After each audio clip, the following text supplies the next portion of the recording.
Hola, hola, ¿qué tal? ¿Cómo están todas y todos? Porque algunos ya andan medio molestos acá abajo de que no los saludo a ellos. Bienvenidos al 10º capítulo ya de Arándano 13. Me da mucho gusto que estén acá. Y bueno, el capítulo de hoy se va a centrar en leyendas de algunos países. Poco a poco voy a ir abarcando los países que ustedes pidan. En el episodio de hoy decidí incluir los países que me pidieron durante la emisión de un en vivo en mi TikTok, Arándano 13, para quienes quieran irme a seguir allá. Y una de las primeras leyendas que conté fue la de el Wendigo. Entonces vamos a empezar. Cuando era niño, mi abuelo solía contarme historias sobre criaturas que habitaban los bosques del norte.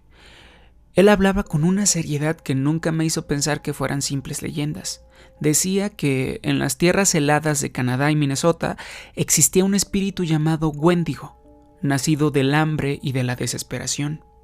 Al principio creí que eran advertencias para mantenerme lejos del bosque en invierno, pero con los años descubrí que había más verdad en sus palabras de la que quería aceptar.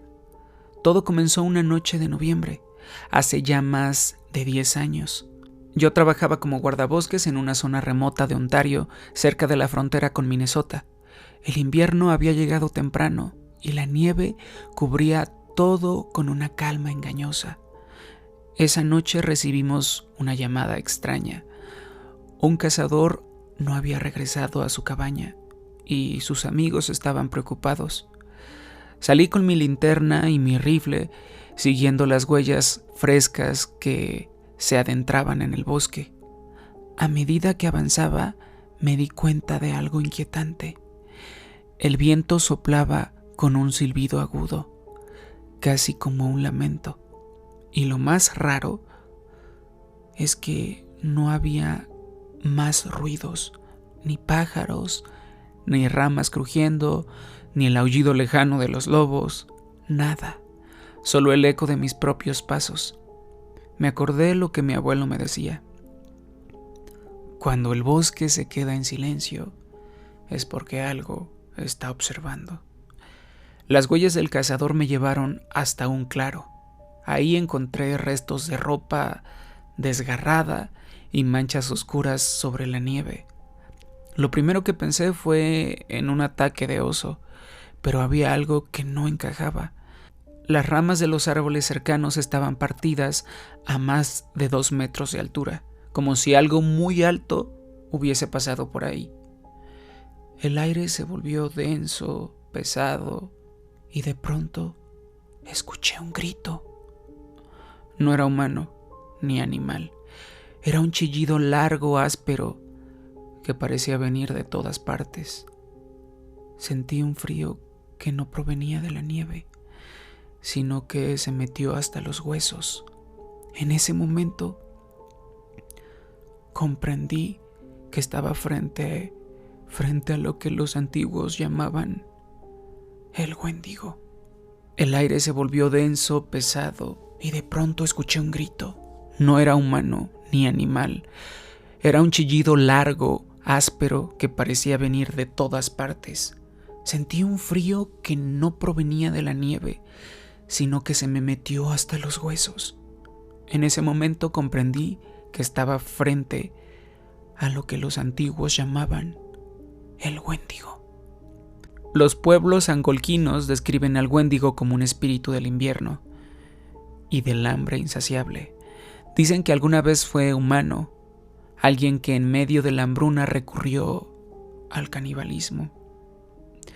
Ese acto lo maldijo transformándolo en una criatura delgada, con la piel pegada al hueso, los ojos hundidos y un olor a muerte que lo precede.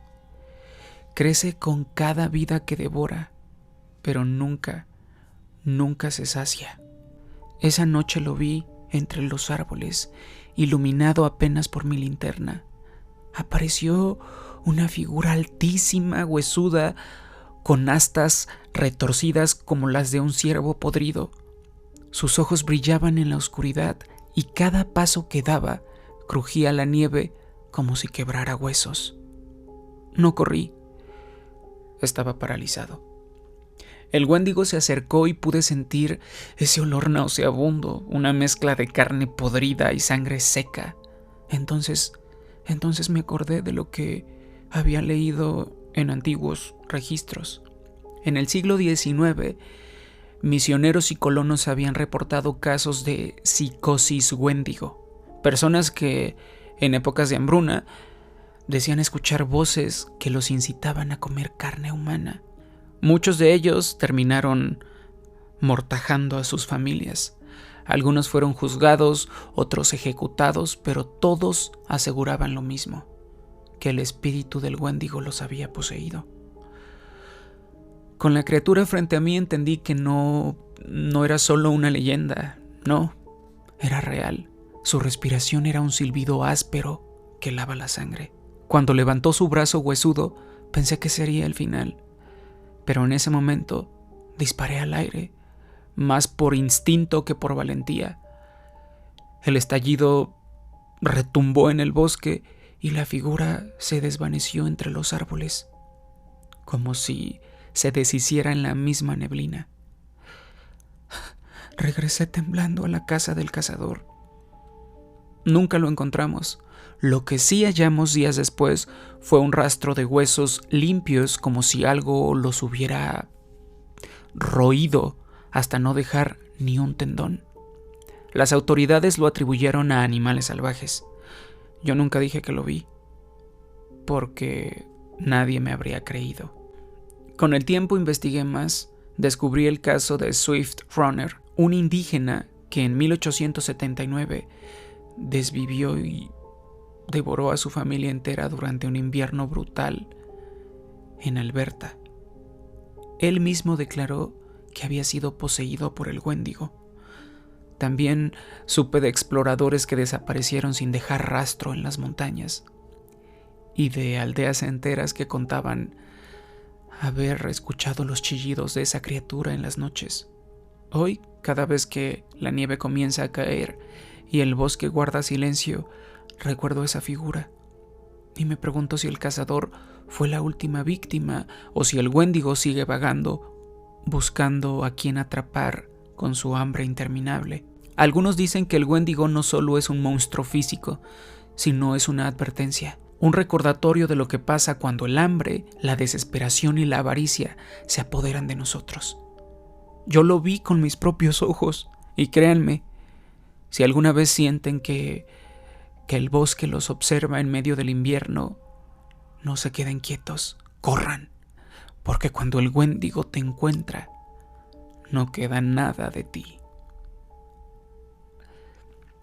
La leyenda del Wendigo, yo la escuché por primera vez en un capítulo de Charmed, Hechiceras Embrujadas, como quieran decirle, porque en un episodio a Piper la posee este demonio, ahí lo llaman demonio, que es una criatura mitológica del norte de Norteamérica.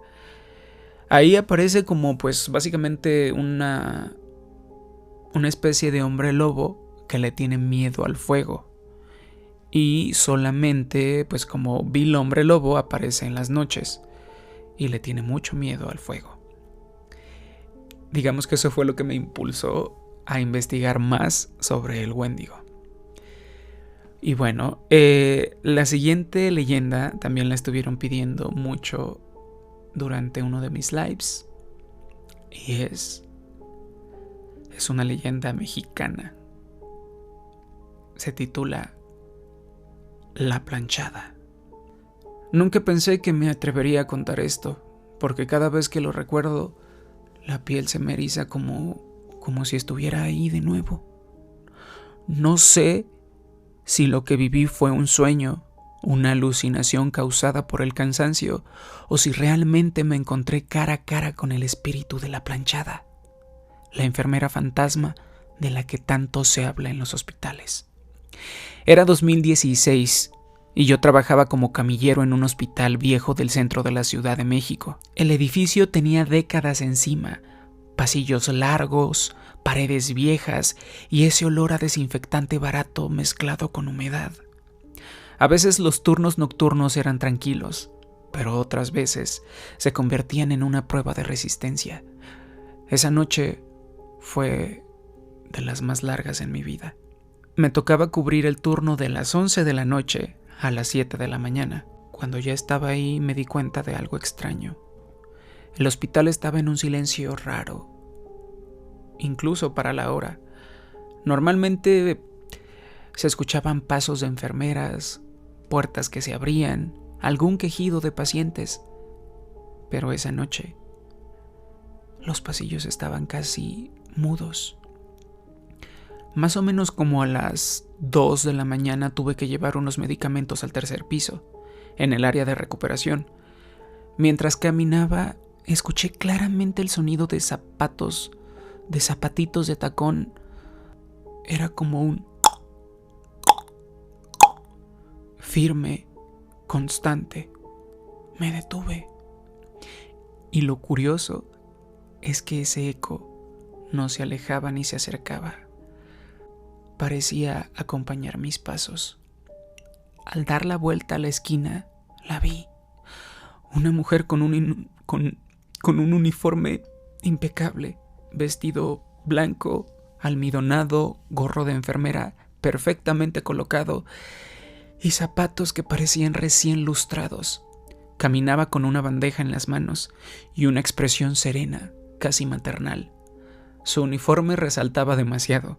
En ese hospital las enfermeras usaban pantalón y filipina, nada de ese atuendo antiguo. Buenas noches, le dije, pensando que a lo mejor era alguien nuevo. Ella giró la cabeza lentamente, me sonrió con amabilidad, pero no respondió. Luego, sin decir una palabra, abrió la puerta de una de las habitaciones y entró. Yo me quedé helado, no tanto por su silencio, no, sino porque esa habitación estaba vacía. La habían clausurado meses antes por filtraciones en el techo. Me acerqué con cautela y empujé la puerta. No había nadie adentro, solo polvo, camas arrumbadas y un olor a humedad insoportable. Sentí un escalofrío que me recorrió todo el cuerpo. Recordé lo que me habían contado los médicos más viejos.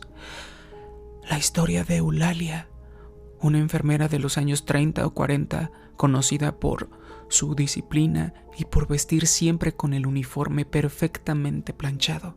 Decían que se enamoró de un médico del hospital, pero él la traicionó con otra mujer. La humillación y el desengaño la consumieron y murió muy joven, enferma de tristeza. Desde entonces muchos aseguran verla deambular por los pasillos, cuidando pacientes como si siguiera cumpliendo con su deber.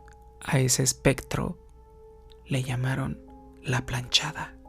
Pero apenas avancé unos metros, escuché otra vez los pasos. Esta vez venían detrás de mí. Aceleré el paso y los zapatitos con un poquito de taconcito también. Me detuve en seco y el eco se detuvo. Miré atrás, pero no había nada. Solo un pasillo largo iluminado por focos amarillentos que parpadeaban de vez en cuando. Decidí refugiarme en el área de enfermería, donde había al menos 2 compañeras revisando expedientes. Cuando les conté lo que había visto, se miraron entre sí con una sonrisa nerviosa. ¿Ya viste a la planchada?, me dijo una de ellas. Bienvenida al club. Me contaron que no era raro verla en turnos de madrugada. Algunos pacientes aseguraban que una enfermera muy amable y bien vestida entraba a darles medicinas o a revisarles la presión. Lo inquietante era que cuando el personal real llegaba a hacer sus rondas, descubrían que esas atenciones nunca habían pasado. Sin embargo, los pacientes mejoraban como si realmente hubieran recibido dichos cuidados. Esa misma madrugada me tocó llevar una camilla a urgencias. Pasé frente a la sala de pediatría y escuché una voz femenina, suave, diciéndole a un niño: «Tranquilo, amor, ya va a pasar». Pensé que era una enfermera de guardia, pero cuando asomé la cabeza, no había nadie con el niño. Y lo más inquietante, el pequeño estaba dormido profundamente, sin llorar, después de horas de fiebre y agitación. Los siguientes días traté de convencerme de que todo había sido producto del cansancio. Pero lo que me ocurrió una semana después borró cualquier duda. Estaba empujando una camilla vacía hacia el ascensor cuando la vi de nuevo. Estaba parada al final del pasillo, inmóvil, mirándome fijamente. Sus manos sujetaban la misma bandeja de acero y en su rostro había una sonrisa serena, pero sus ojos parecían vidriosos, como si no pertenecieran a un ser vivo. Di un paso atrás, pero entonces sentí que el aire a mi alrededor se volvió más frío. No podía moverme. Ella empezó a caminar hacia mí. El sonido de sus tacones retumbaba en mi cabeza como un martillo. Cuando estuve a unos metros, la luz del pasillo parpadeó y por un segundo vi como su piel parecía marchita, grisácea, y su uniforme, aunque impecable, tenía manchas amarillentas como de óxido o sangre antigua. Parpadeé y en ese mismo instante desapareció. Caí de rodillas, temblando. Tardé minutos en recuperar el aliento. Cuando se lo conté a mi supervisor, me dio una palmada en el hombro y me dijo: no te asustes, ella no hace daño. Al contrario, dicen que ayuda a los enfermos a sanar. Esa frase nunca me tranquilizó del todo, porque si de verdad era un espíritu bondadoso, ¿por qué me miraba con esa intensidad? ¿Por qué me seguía a mí en particular? Han pasado los años y aunque ya no trabajo en ese hospital, todavía sueño con ella. La veo caminando entre pasillos interminables, con su uniforme blanco y su sonrisa fija. Y en esos sueños siempre me detengo a pensar, si la planchada sigue apareciendo, ¿es porque todavía hay enfermos que necesitan su ayuda? ¿O porque su alma nunca encontró paz? No lo sé, lo único que sé es que aquella noche en ese hospital viejo, yo la vi. Y aunque algunos piensen que solo fue mi imaginación, cada vez que escucho el eco de unos tacones en la madrugada, me invade la misma certeza. La planchada sí existe.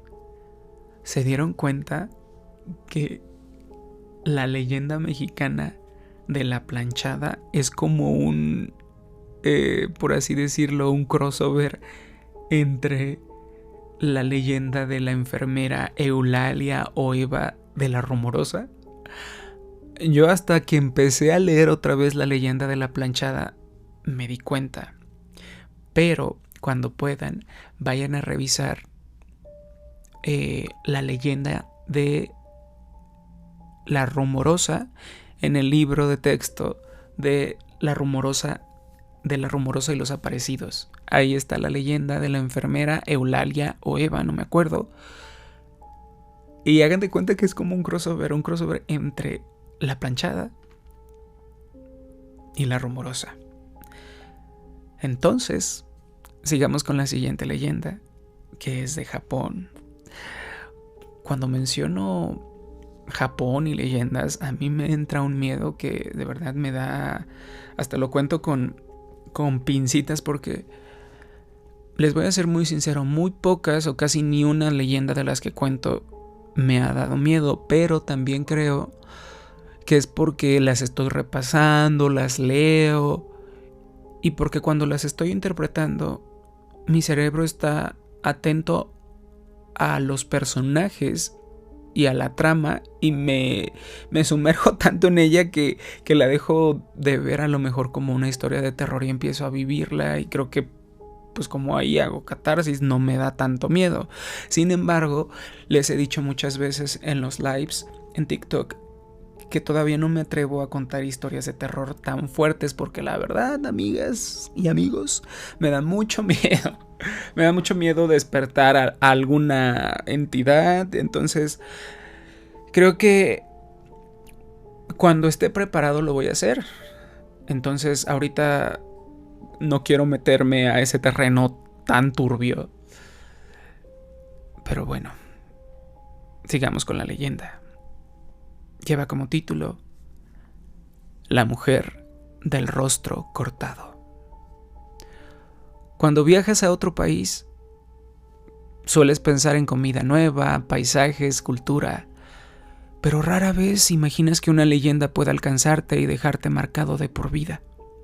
Yo lo aprendí de la manera más aterradora, una noche en Japón, cuando me crucé con la mujer a la que llaman Kuchisake Onna, la mujer del rostro cortado. Era 2019, yo tenía 25 años y estaba en Kioto por un intercambio académico. La ciudad es hermosa, templos milenarios, callejones estrechos, iluminados por faroles, y una calma que de día resulta acogedora, pero de noche puede transformarse en algo inquietante. Una de esas noches me quedé hasta tarde en la universidad.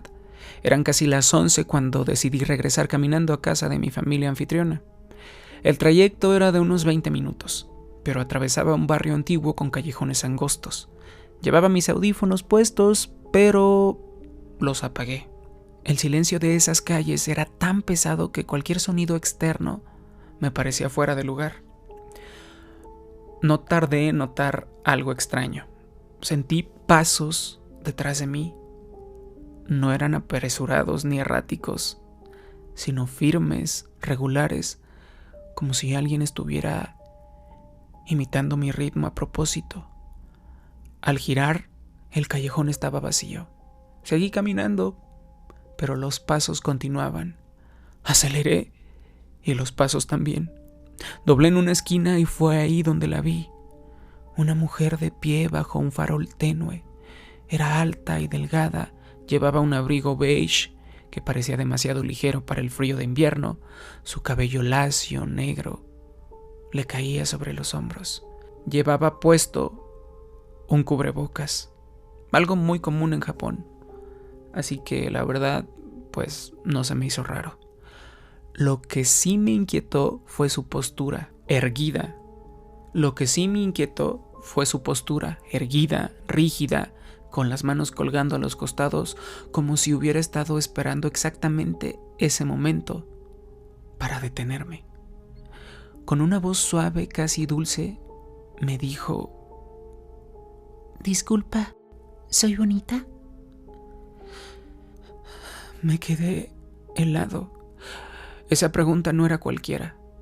Yo había leído sobre la leyenda de Kuchisake Onna, un espíritu que aparece a los transeúntes de noche, siempre con la cara cubierta. Pregunta si la consideran hermosa y cuando uno responde, se quita el cubrebocas mostrando una boca cortada de oreja a oreja.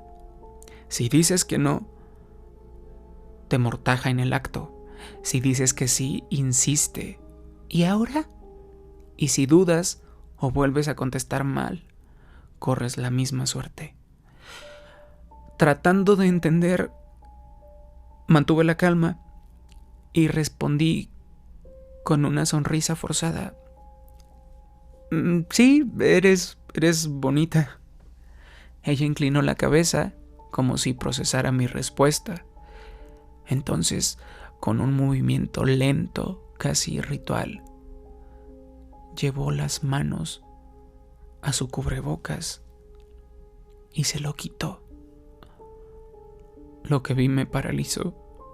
Su rostro estaba destrozado, una sonrisa imposible, abierta de oreja a oreja, como si un cuchillo hubiera desgarrado su piel hasta dejar sus dientes expuestos en una mueca grotesca. Era como ver a alguien que trataba de sonreír y gritar de dolor al mismo tiempo. «¿Y ahora?», preguntó con la misma voz suave, aunque sus labios destrozados se movían de una forma muy antinatural. Yo no podía respirar. El aire se volvió más frío y por un segundo sentí que no estaba en un callejón moderno, sino en otro tiempo, en otra dimensión. Me acordé lo que había leído, que algunos podían escapar respondiendo con frases confusas para desconcertarla, Con una voz muy quebrada respondí: Más o menos. Su sonrisa grotesca se tensó y sus ojos se abrieron como sorprendidos. Esa vacilación me dio un segundo de ventaja. Corrí con todas mis fuerzas escuchando el golpeteo de sus taconcitos detrás de mí. No sé cómo, pero llegué hasta una tienda de conveniencia que estaba abierta. Entré de golpe y jadeando. El empleado me miró extraño y cuando giré para comprobar si ella me seguía, la calle estaba vacía. Durante días intenté convencerme de que había sido producto del cansancio o que a lo mejor era una broma, pero cuando se lo conté a un compañero japonés, su rostro se puso serio. Me dijo que en los años 70 hubo una ola de reportes en varias prefecturas. Niños y estudiantes decían haber visto a una mujer enmascarada que les preguntaba si era bonita. Incluso hubo rumores de que la policía patrullaba cerca de las escuelas porque varios niños habían desaparecido tras encuentros como el que yo tuve. Si ella te preguntó, significa que te eligió. Así que tarde o temprano va a volver a buscarte. Las semanas siguientes fueron un infierno. Caminaba mirando hacia atrás a cada instante, evitaba salir de noche y sin embargo la sentía cerca. A veces escuchaba pasos detrás de mí, aunque las calles estuvieran vacías. Otras veces, al pasar junto a un escaparate, veía por un segundo un reflejo que no era el mío, sino el de una mujer alta con un cubrebocas. Una madrugada, después de una cena con amigos, volví más tarde de lo habitual. Al llegar a la estación del tren, vi el andén opuesto a una mujer de pie, inmóvil, observándome. El tren pasó entre nosotros y cuando se fue, ya no estaba. Pensé que estaba volviéndome loco hasta que un profesor japonés, al escuchar mi nerviosismo, me contó algo más perturbador. El origen de Kushisake Onna. Según una de las versiones, fue la esposa de un samurái, bella y envidiada, pero infiel. Cuando él descubrió su traición, la castigó con su espada. Le abrió la boca de oreja a oreja y le gritó: ¿Crees que eres hermosa ahora? Ella murió desangrada y desde entonces vaga buscando venganza, repitiendo eternamente esa pregunta.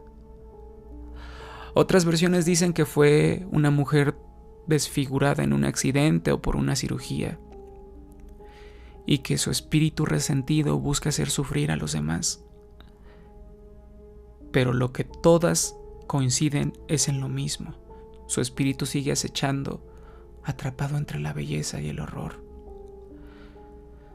Lo que más me da miedo es que creo que aún no me deja en paz. La última semana antes de regresar a México tuve un sueño que se sintió demasiado real. Caminaba por un pasillo largo, sin puertas ni ventanas, y al final estaba ella, inmóvil, con su cubrebocas. Avancé sin poder detenerme, como si mis pies no me obedecieran. Cuando llegué frente a ella, se levantó el cubrebocas lentamente. La sonrisa cortada estaba ahí, pero lo que más me aterró fue sus labios que empezaron a moverse imitando mi voz. ¿Soy bonita?, me dijo, con mi propia voz. Desperté sudando, con la garganta seca. Ya de regreso en México pensé que todo quedaría atrás, pero a veces cuando camino de noche y escucho pasos detrás de mí, siento que la historia no terminó en Kioto. Hay momentos en que, al doblar una esquina solitaria, creo ver de reojo a una mujer alta con cubrebocas que se detiene cuando yo me detengo. La leyenda dice que la Kushisake Onna nunca perdona a quien la mira, que tarde o temprano vuelve y que su sonrisa cortada se queda grabada en la memoria o en el destino. Yo la vi y sé que algún día en algún callejón volveré a escuchar esa voz suave preguntando: ¿soy bonita? Y temo que esa vez ya no haya tienda ni respuesta confusa que me pueda salvar. Dios mío. Oigan, hace poco, yéndonos por este tema de lo paranormal o lo de terror japonés o asiático en general, yo me acuerdo que encontré una película que creo que vi de niño que habla sobre un güey al que se le sube una muerta y el güey siempre anda con la espalda como que tiene un peso, como si tuviera a alguien que es la muerta. Entonces esa película no estaba en ninguna plataforma. Entonces yo pues recurrí, ya saben, a plataformas externas, la vi y fue muy triste porque pues al final te explica qué es el ente y el espíritu que está encima de este cabrón. Y la acaban de subir a Netflix por si quieren ir a verla. Bueno, la película se llama Shutter, para quienes quieran ir a verla. Muy buena película, es del 2004. Está en Netflix, en México al menos. No estoy seguro si está en los demás países, porque ya saben que hay problemas siempre de licencia. Pero recién la subieron hace como una semana. Entonces, esa historia, la de la leyenda que acabo de contar, me recordó mucho a esta. No por el hecho de la cara cortada ni nada, pero pues es ese mismo terror, como que una chava te está persiguiendo por algo que un humano muy cabrón le hizo. Pasemos a la siguiente historia, Bellas. Esta es una historia de Venezuela, una leyenda de Venezuela que me pidieron ayer. Se titula El Silbón. Nunca pensé que una simple visita al llano venezolano marcaría mi vida para siempre. He escuchado muchas leyendas desde niño, pero pocas me parecían tan absurdas como la del Silbón. Ese espíritu delgado y alto que supuestamente vaga con un costal lleno de huesos en la espalda, anunciando su llegada con un silbido espeluznante. Me reía cuando mis amigos hablaban de él, convencido de que eran cuentos para asustar a los forasteros, hasta que lo escuché yo mismo. Fue en 2018, durante un viaje a las afueras de Barinas. Un compañero de trabajo me había invitado a pasar un fin de semana en su finca. Quería mostrarme cómo era la vida en los llanos, arrear ganado, comer carne asada bajo las estrellas y dormir con el sonido de los grillos. La primera noche fue perfecta, pero la segunda, esa nunca se me va a olvidar. La tarde cayó rápido. Nos quedamos alrededor de una fogata, tomando aguardiente y contando anécdotas. De pronto, uno de los más viejos del grupo comenzó a hablar del Silbón. Contó que en vida fue un joven maldito que mortajó a su propio padre en un ataque de ira porque no le dio carne de venado. Su abuelo lo castigó brutalmente, lo ató a un poste, lo azotó con un látigo y luego soltó a los perros para que lo destrozaran. Antes de morir, el joven maldito prometió vagar por siempre, cargando los huesos de su padre en un saco y penando por los llanos. Desde entonces aparece en las noches de soledad, anunciándose con un silbido largo y escalofriante.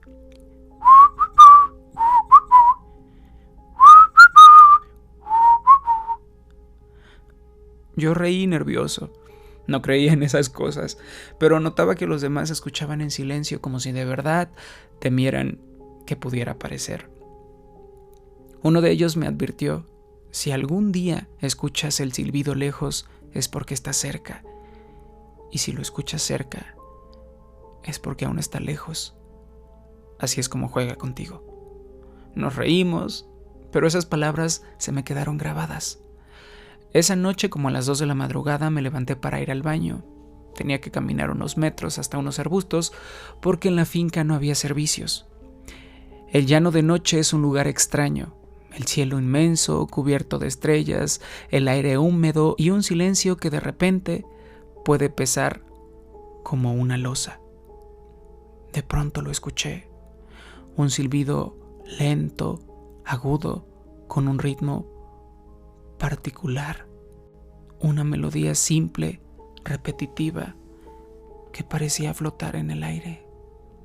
Al principio sonó lejano, como si viniera de kilómetros, pero entonces recordé lo que me habían dicho: si suena lejos, es porque lo tienes cerca. El escalofrío me recorrió de pies a cabeza. Me quedé paralizado escuchando cómo el silbido se repetía, esta vez un poco más fuerte, más claro. El aire parecía detenerse, los grillos callaron. Miré a mi alrededor, pero no vi a nadie. Me apuré, intentando no correr. El corazón me latía con tanta fuerza que casi no escuchaba nada más. Pero al llegar a la puerta, lo volví a oír. Ahora justo detrás de mí, como si alguien hubiera soplado en mi oído. Me di la vuelta de golpe y lo vi. Una figura altísima, más de 2 metros, se erguía a unos metros de distancia. Era tan delgado que parecía un esqueleto, cubierto apenas por piel. Tenía los brazos larguísimos y un saco oscuro en la espalda que arrastraba contra el suelo. No podía verle el rostro con claridad, pero sus ojos parecían 2 huecos brillantes. El silbido no salía de su boca. Era como si el aire mismo lo produjera, como si cada rincón de llano repitiera esa maldita melodía. No me acuerdo cómo pude entrar y cerrar la puerta. Solo sé que pasé el resto de la noche sin pegar un ojo, escuchando de vez en cuando el silbido que se alejaba y luego volvía. Al amanecer, los demás me encontraron pálido y temblando. Cuando les conté lo que vi, nadie se burló. Uno de los peones de la finca me dijo que había tenido suerte, que el silbón acostumbra atacar a los hombres mujeriegos o borrachos, desgarrándolos y sacando sus entrañas para meterlas en su saco. Otros me dijeron que si los perros ladran desesperados es porque él está cerca, y que la única forma de librarse es si alguien le lanza un látigo o un hueso de perro. Pasaron los días, regresé a la ciudad, pero el recuerdo nunca me dejó. Peor aún, no fue la última vez que lo escuché. Un mes después, ya en Caracas, salí tarde de la oficina. Caminaba hacia mi carro cuando, entre el ruido lejano de la avenida, distinguí esa misma melodía. Me detuve en seco. Era imposible. Eso solo pasa en los llanos. Y sin embargo ahí estaba, el mismo silbido, primero lejano,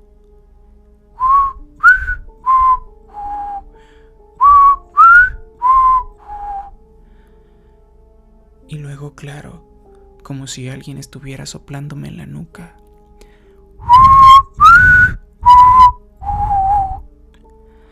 Desde entonces, lo he escuchado 3 veces más en distintos lugares, siempre de noche. Nunca lo he vuelto a ver, pero sé que me sigue. Sé que el silbón me marcó aquella noche en la finca. Muchos piensan que es solo un cuento para asustar a los borrachos, para que los hombres se porten bien y respeten a su familia. Pero yo sé la verdad. Es real. El silbón existe. Y su silbido es la condena que uno nunca olvida. Cada vez que la noche se vuelve demasiado silenciosa me preparo, porque sé que en cualquier momento voy a volver a escucharlo. Primero lejos, después cerca, y tal vez la próxima vez no me deje escapar. Oigan, muy buena historia la del silbón. La verdad nunca la había escuchado. Muy buena aportación de las personas que me dijeron que leyera esta. Recuerden que es una leyenda original de Venezuela. Vamos a pasar a la leyenda que sigue. Esta leyenda es de Honduras, que fue de los primeros países que apareció cuando pregunté en el live qué leyendas querían que abarcara. Se titula El Cadejo. En Honduras siempre he escuchado historias sobre cosas que deambulan en la noche. Almas en pena, fantasmas de mujeres traicionadas y sobre todo, el cadejo. Desde niño me hablaban de él, de esos perros espectrales que aparecen en los caminos oscuros. Decían que había dos, el blanco, que protege a los inocentes, y el negro, que arrastra al mal camino y puede llevarte a la muerte. Yo nunca creí del todo en esas cosas hasta que lo viví. Fue en 2017, cuando volví a mi pueblo en Santa Bárbara, después de varios años en Tegucigalpa. Había ido a visitar a mi mamá y una noche salí a beber con unos amigos. Entre risas y cervezas se nos hizo tarde y decidí volver a pie.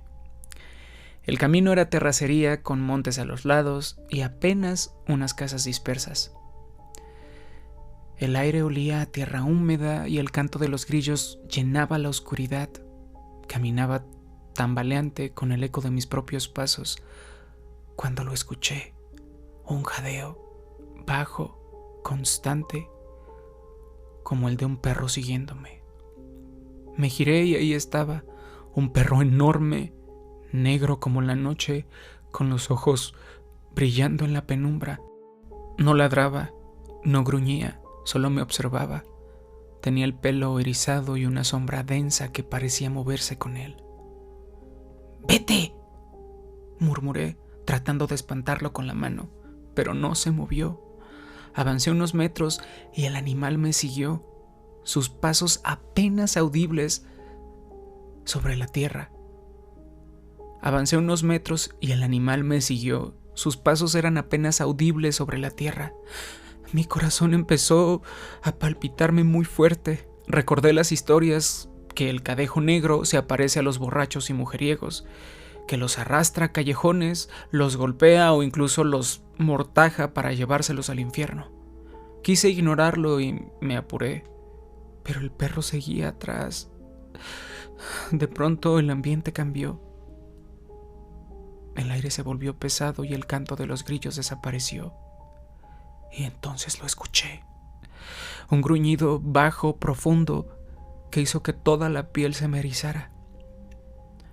De la nada un segundo perro apareció frente a mí. Este era distinto, blanco, con un brillo extraño en la mirada. Tenía una postura tranquila pero firme, como si me protegiera. Quedé atrapado entre los dos. Detrás, el negro con sus ojos rojos y su sombra espesa. Adelante, el blanco iluminado por la débil luz de la luna. Y no supe qué hacer.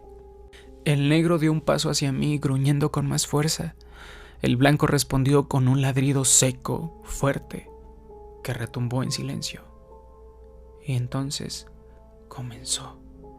Los dos perros se lanzaron uno contra el otro. Yo apenas si pude apartarme.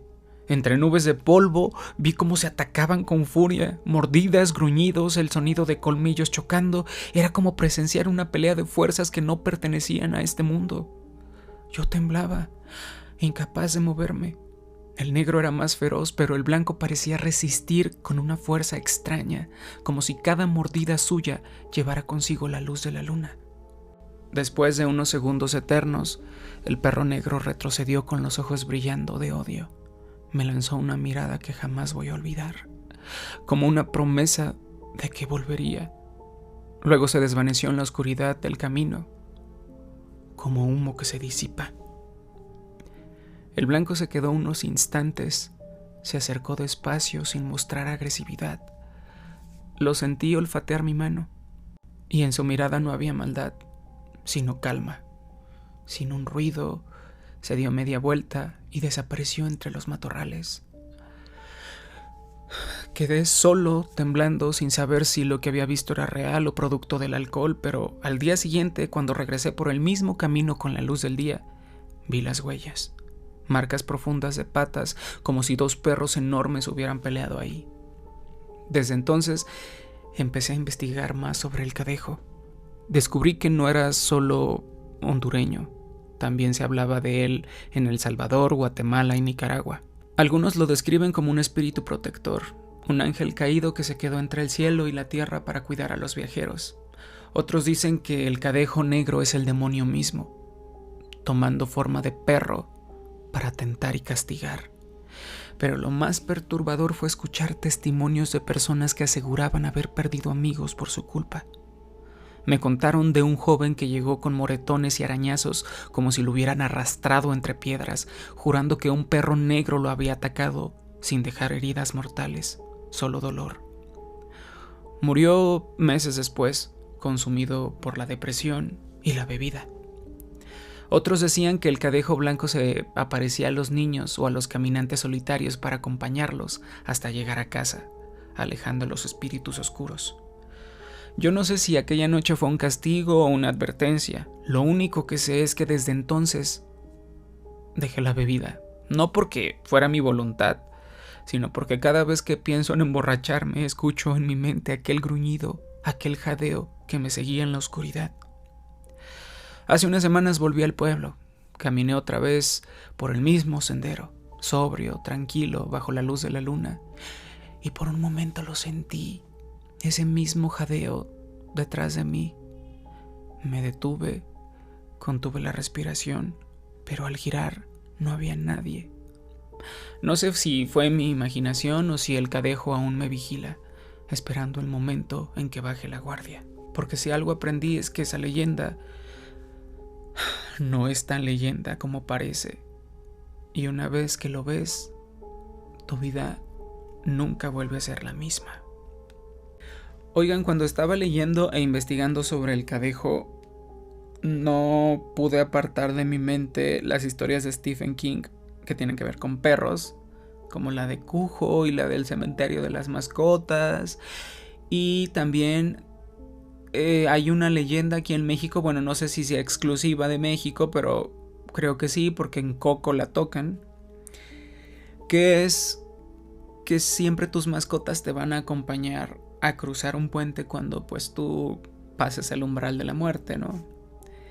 Y que tu mascota, ya sea gato o perro, te va a ayudar a cruzar. Y tiene algo que ver un poco, porque es como darles algo de humanidad a los perros. Porque a fin de cuentas pues estaban... tenían un ente benévolo y otro malévolo. Entonces, no sé. Y creo que en unos meses se va a estrenar Cujo, como el remake o algo así. Y va a haber otra película de un perro asesino. La verdad también me gustan mucho esas películas. Son muy camp. Y hace poco salió otra sobre un ratón slasher. Un ratón desvividor. Supongo que fue pésima, pero tengo mucha curiosidad de verla porque creo que hasta en el cine salió. Pero bueno, vamos a pasar a la siguiente historia, que es una historia. Pero bueno, vamos a pasar a la siguiente historia, que es... No sé si sea un animal, un ente. Esta siguiente historia investigué que al parecer es española. Yo la he escuchado mucho en canciones desde que soy niño. Y se titula El Coco. De niño siempre escuché a mis abuelos hablar del coco. Esa criatura sin forma definida que se lleva a los niños que no obedecen o que no duermen temprano. Y me decían, duérmete ya, que el coco vendrá. Crecí pensando que solo era un cuento, pues, para asustarnos, pero con los años descubrí que las leyendas no nacen de la nada y que a veces tienen raíces mucho más oscuras. Mi experiencia pasó cuando tenía 11 años. Vivíamos en una casa antigua en un pueblo de Castilla. Las vigas de madera crujían con el viento y las noches eran tan silenciosas que cualquier sonido se escuchaba como un trueno. Esa noche me acuerdo que me resistí a dormir. Mi madre, cansada, apagó la lámpara y dijo con voz firme, cierra los ojos ya o vendrá el coco. Me tapé con las cobijas intentando convencerme de que nada iba a pasar, pero el sueño tardaba en llegar. Fue entonces cuando escuché el primer sonido, un arrastre suave como de unas uñas largas rozando la pared. Me quedé inmóvil, conteniendo la respiración. El sonido iba de un rincón a otro de la habitación como si algo invisible caminara lentamente alrededor de mi cama. Quise gritar, pero no pude. La garganta me ardía de miedo. Entre las sombras vi como la oscuridad del armario parecía más densa de lo normal, y fue ahí donde lo vi. Un rostro, o mejor dicho, la insinuación de un rostro. No tenía ojos ni boca definidos, solo un hueco negro redondo que se abría en el centro, como si toda la oscuridad del cuarto se hubiera concentrado en ese vacío. Yo sabía que estaba despierto porque sentía el frío del suelo bajo mis pies y el sudor en mis manos. El rostro se movió lentamente hacia mí y entonces lo escuché. Un susurro grave, apenas audible. ¡Duérmete! Sentí un escalofrío tan intenso que mi cuerpo reaccionó solo. Me cubrí la cara con la manta, apretando los ojos con fuerza. El susurro se repitió más cerca, justo en mi oído. ¡Duérmete ya! No sé cuánto tiempo pasó, tal vez segundos, tal vez horas, pero cuando desperté ya era de día. El armario estaba cerrado y mis papás me dijeron que todo había sido un sueño, pero yo sabía la verdad. Con los años intenté convencerme de que había sido una pesadilla infantil, pero lo inquietante es que no fue la última vez. A los 16 años, durante una noche de insomnio, volvió a pasar. Estaba estudiando para un examen cuando la lámpara parpadeó. El mismo sonido de uñas largas rozando la pared llenó mi habitación. Sentí como la temperatura descendía de golpe. Esta vez me levanté decidido a enfrentar lo que fuera. Cuando abrí el armario, el aire dentro estaba helado, y en el fondo oscuro apareció otra vez esa figura, más definida, un cuerpo encorvado con brazos largos y manos que terminaban en garras. Su rostro seguía siendo un hueco, oscuro, sin rasgos, como si la nada me mirara. Avanzó un paso hacia mí y lo único que pude hacer fue retroceder y murmurar una oración que me había enseñado mi abuela. La figura se detuvo, se quedó ahí, inmóvil, observándome. Y después, como humo que se disipa, desapareció. Esa noche no dormí. De adulto investigué más sobre la leyenda y descubrí que el coco no siempre se describe igual. En algunas regiones de España es un ser sin rostro que se esconde en armarios o debajo de las camas. En otras, es una sombra que espera en las esquinas de la habitación. A veces lo llaman el cuco o el cucuy en Latinoamérica. Lo común en todas las versiones es lo mismo. Aparece en la noche, busca a los que están despiertos y se alimenta del miedo.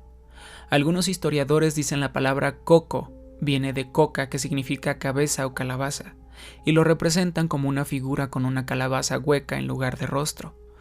Otros creen que es una herencia de cuentos medievales para asustar a los niños y mantenerlos a salvo de la oscuridad. Pero, bueno, yo lo vi 3 veces y la última fue la más aterradora. Fue hace apenas unos años. Estaba de visita en casa de mis padres, la misma donde todo comenzó. Dormía en mi antigua habitación. Me despertó un sonido, pasos lentos en el pasillo. Pensé que era mi papá y no le di importancia, pero los pasos se detuvieron frente a mi puerta. La manija comenzó a girar lentamente. El corazón se me detuvo. Me incorporé sin saber si correr o quedarme quieto. La puerta se abrió apenas unos centímetros y por el hueco vi 2 manos huesudas negras como ceniza empujando el marco. La figura entró despacio. El coco. Esta vez no era una sombra borrosa, sino un ser real, encorvado, alto, con una especie de manto oscuro cubriéndolo. Su rostro seguía siendo un hueco negro, profundo, que absorbía toda la luz de la habitación. «Duérmete», dijo otra vez, en ese susurro grave y seco que me helaba la sangre. Quise gritar, pero no me salía la voz. Entonces recordé que mi abuela me decía: al coco no se le desafía, no se le enfrenta, se le ignora. Mientras no le des tu miedo, se irá.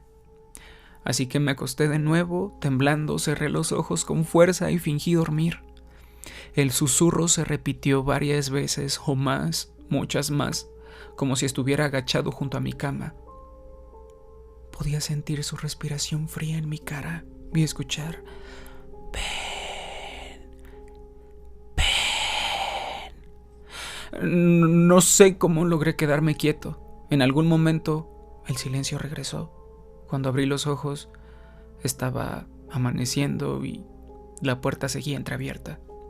Hoy, cada vez que escucho a los papás decirles a sus hijos: duérmete ya, que el coco vendrá, me pregunto si saben realmente a quién están llamando. Yo lo he visto 3 veces. Sé que está ahí afuera esperando en la oscuridad de las casas viejas, en los armarios que nadie abre, en las noches en que el sueño tarda en llegar. Oigan, ahorita leyendo esto, y supongo que dejen en los comentarios cuál es la leyenda del coco que ustedes se saben, pero básicamente me recuerda un poquito a Freddy Krueger. No sé si Wes Craven haya sacado a Freddy Krueger del coco, pero también en Halloween del 78 mencionan al coco, como en inglés creo que es The Boogeyman, y ellos vieron al coco. No sé si sea lo mismo de Boogeyman o el coco, pero bueno, es mi pequeña aportación para enriquecer el final de esta bonita historia. Bonita.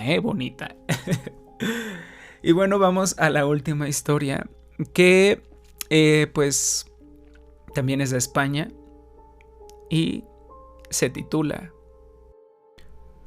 La Cruz del Diablo. Cuando uno viaja a España piensa en monumentos, en plazas llenas de vida, en la comida, pero pocos turistas saben que en lo profundo de los bosques también se esconden historias oscuras. Yo lo descubrí en los montes de Prades, en Tarragona, una noche en la que cometí el error de detenerme frente a la Cruz del Diablo. La había visto mencionada en una guía local, una cruz de hierro clavada en medio de un paraje solitario, rodeada de leyendas. Decían que su nombre provenía de un pacto con el demonio y de crímenes cometidos siglos atrás. La curiosidad pudo más que la prudencia. Una tarde de otoño alquilé un coche y decidí ir ahí. El camino serpenteaba entre montañas y pinares. El aire olía a tierra húmeda y la niebla comenzaba a descender con rapidez. Me estacioné cerca de un sendero y caminé los últimos metros. La encontré ahí, clavada en una roca, oxidada por los años. A su alrededor no había más que silencio, ni un pájaro, ni un insecto, nada, solo yo y aquella cruz, ennegrecida. Al principio pensé que no era más que un resto antiguo, un símbolo religioso olvidado, pero conforme me acerqué el aire se volvió más pesado, más denso. Sentí una presión extraña en el pecho. La brisa fría se detuvo como si hasta el viento evitara pasar por ahí. Me quedé observando el hierro corroído y entonces escuché pasos detrás de mí. Giré rápido, pero el sendero estaba vacío. No deberías estar a estas horas aquí, dijo una voz a mi lado. Era un anciano con un bastón y un abrigo largo. Tenía el rostro surcado de arrugas y los ojos oscuros, profundos. No lo había escuchado llegar. Me contó que los lugareños evitan ese lugar de noche, que la cruz no fue puesta para santificar nada, sino para contener algo mucho peor. Intrigado, le pedí que me contara la historia y él, mirándome a los ojos, comenzó a relatarla. Hace siglos, me dijo, los montes de Prades eran territorio de bandidos. Asaltaban a los viajeros, quemaban aldeas, mortajaban y todo lo que quieras pensar. Uno de esos bandidos era más cruel que todos, un hombre sin nombre al que llamaban simplemente el maldito. Sus crímenes fueron tan horrendos que se decía que estaba protegido por el mismísimo diablo. Nadie podía detenerlo. Un día los vecinos, hartos, se organizaron para enfrentarlo. Lo capturaron y lo colgaron en ese mismo paraje donde ahora está la cruz. Pero el cuerpo desapareció misteriosamente. Lo buscaron por días y jamás lo hallaron. Los crímenes continuaron aún más sangrientos, como si el maldito hubiera regresado de la tumba. Se decía que ya no era humano, sino un espectro armado con una espada infernal. La gente pidió ayuda a un sacerdote que mandó fundir una cruz de hierro y clavarla en el lugar donde había muerto. Esa cruz, aseguraban, tenía el poder de contener su espíritu y alejar al demonio. Desde entonces, cada generación ha contado la misma advertencia. Quien se acerca de noche a la cruz del diablo corre riesgo de escuchar pasos, lamentos y de encontrarse con el espectro del maldito, aún vagando en busca de venganza. El anciano me miró serio. No es solo un cuento, ¿eh? Muchos han desaparecido después de burlarse de la leyenda. Yo sonreí nervioso intentando restarle importancia. Ni una chispa, ni nada. Pero algo en su tono me convencía de que hablaba en serio. Cuando me giré para mirar de nuevo la cruz, el anciano ya no estaba. Decidí irme, pero mi coche no arrancaba. Nada, ni una chispa. Revisé el motor bajo la luz tenue del atardecer, sin éxito. La noche me envolvió rápido y comprendí que tendría que esperar hasta la mañana. Saqué una linterna y me refugié en el asiento. Pasaron las horas. El bosque, que de día parecía tranquilo, se convirtió en un lugar hostil. Cada crujido de rama me ponía alerta. Y entonces lo escuché. Un silbido largo, seguido de pasos arrastrados. Apagué la linterna de golpe. Los pasos se acercaban. Vi una figura entre la niebla, alta, encorvada, con algo brillante en la mano, una espada. El corazón me latía a toda velocidad, no podía moverme. La figura se detuvo frente a la cruz. La niebla se arremolinó a su alrededor. Entonces levantó el rostro y lo vi. Un rostro cadavérico, con ojos vacíos y piel reseca pegada a los huesos. Era como ver a un muerto de pie. Era el maldito. Golpeó la cruz con la espada y el sonido metálico retumbó en el valle. Cada golpe hacía que el hierro oxidado vibrara como si algo intentara romper el sello. Me cubrí la boca para no gritar. El espectro levantó la mirada hacia el lugar donde yo estaba escondido, y aunque sus ojos eran huecos, juraría que me vio. De pronto un aullido desgarrador resonó en el bosque. La figura se desvaneció como humo y la niebla se dispersó. Me quedé temblando hasta el amanecer. Cuando el sol iluminó de nuevo la cruz, parecía inofensiva, como un simple hierro oxidado, en medio de la nada. Mi coche arrancó sin problemas, como si nada hubiera pasado. Desde entonces, cada que pienso en esa noche me pregunto qué habría pasado si no hubiera apagado la linterna, si el maldito hubiera llegado a romper la luz. Los lugareños siguen repitiendo la misma advertencia. La cruz no está ahí para recordar a Dios, sino para contener al diablo.